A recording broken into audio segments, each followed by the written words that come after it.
여러분, 유엔 사령부라는 이름 다들 들어보셨을 겁니다. 70년 넘게 한반도에서 전쟁을 막아온 뭐랄까 평화의 수호자 같은 이름이죠. 그런데요, 만약 그 이름 뒤에 우리가 잘 몰랐던 아주 복잡한 진실이 숨어 있다면 어떨까요? 오늘 이 자료를 바탕으로 유엔사의 진짜 모습은 뭔지, 그리고 그게 지금 한반도 평화에 어떤 영향을 미치고 있는지 한번 깊숙이 들여다보겠습니다. 자, 그럼 바로 본론으로 들어가 보죠. 유엔 사령부. 이름만 들으면 어떠세요? 당연히 유엔 소속 기구 같잖아요. 근데 과연 그럴까요? 이 질문이 바로 오늘 우리가 파헤쳐볼 이야기의 가장 중요한 시작점입니다. 네, 좋습니다. 그럼 먼저 이 유엔사라는 이름의 겉모습부터 한번 찬찬히 뜯어보죠. 공식적으로는 어떤 일을 하는 곳인지, 그리고 도대체 왜 그 이름 자체가 논란이 되는 건지부터 알아보겠습니다. 유엔사의 공식적인 임무는 보시는 것처럼 아주 명확합니다.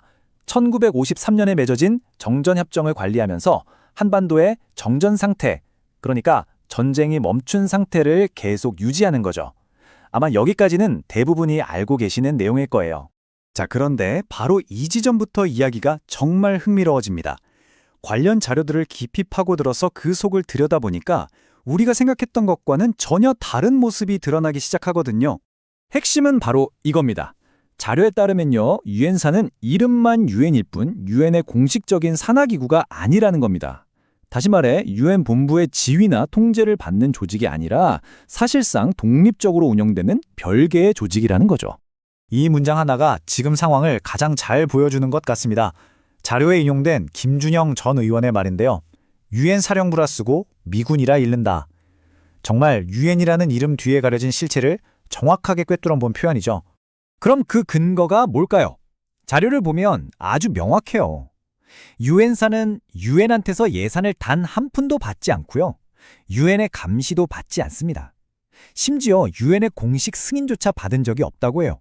그러니까 한국전쟁 때 유엔 안보리 결의로 만들어지긴 했지만 그 지휘권이 미국에 넘어갔고 지금은 미국이 주도하는 다국적군이 정전 관리를 위해서 유엔이라는 이름만 빌려 쓰고 있는 형태다라고 분석하고 있는 겁니다. 자, 그럼 이게 제일 중요하겠죠. 이런 독특한 정체성이 현실에서는 과연 어떻게 작동할까요? 유엔사의 막강한 권한이 비무장지대, 바로 그 DMZ에서 어떻게 나타나는지 한번 구체적으로 살펴보겠습니다. 정말 놀랍게도 유엔사는 DMZ를 드나드는 모든 사람과 물건을 통제할 수 있는 유일한 권한을 갖고 있습니다. 그리고 이 권한이 너무나 막강해서요, 대한민국 정부나 우리 군대조차도 예외가 아니에요. 이게 무슨 뜻이냐면 명백한 우리 땅인데도 유엔사의 허락 없이는 한 발짝도 들어갈 수 없다는 겁니다. 이 사건을 보면 유엔사의 권한이 얼마나 센지 바로 알 수 있습니다. 2019년에 남북이 합의해서 북한의 인도적 지원품으로 타미플루를 보내려고 했어요. 그런데 DMZ 바로 앞에서 유엔사가 딱 가로막은 겁니다. 그 이유가 정말 황당한데요. 약인 타미플루는 문제가 없는데 그걸 싣고 가는 트럭이 대북제재 위반일 수 있다는 거였어요. 결국 이 인도적 지원은 허무하게 실패하고 말았죠. 이런 일이 한두 번이 아니었습니다. 2018년에 남북철도를 연결하려고 공동조사를 하려 했을 때도 마찬가지였어요. 유엔사가 대북제재 위반 가능성을 이유로 무려 3개월이나 이걸 막아섰습니다. 자료에서는 바로 이런 일들이 정말 어렵게 만든 남북 간의 화해 분위기에 찬물을 끼얹고 서로 간의 신뢰를 무너뜨리는 결정적인 계기가 되었다고 지적하고 있습니다. 근데 이게 단순히 과거의 문제로 끝나는 게 아닙니다. 유엔사의 이런 독특한 구조와 그로 인한 갈등들이 바로 지금 한반도의 정전체제 그 자체를 뿌리부터 흔들고 있거든요. 그 현장을 한번 보시죠. 가장 대표적인 게 바로 9.19 군사합의의 붕괴입니다. 남북 간의 우발적인 군사 충돌을 막기 위한 정말 중요한 약속이었죠. 이 합의가 살아있을 때는 군사적 완충구역이 있었지만 합의가 깨져버린 지금은 어떻습니까? 남북 양쪽 다 감시초소, 지피를 다시 짓고 있고요. 국경 근처에서 실사격 훈련까지 다시 하면서 언제 충돌이 일어나도 이상하지 않은 아주 아슬아슬한 상황이 된 겁니다.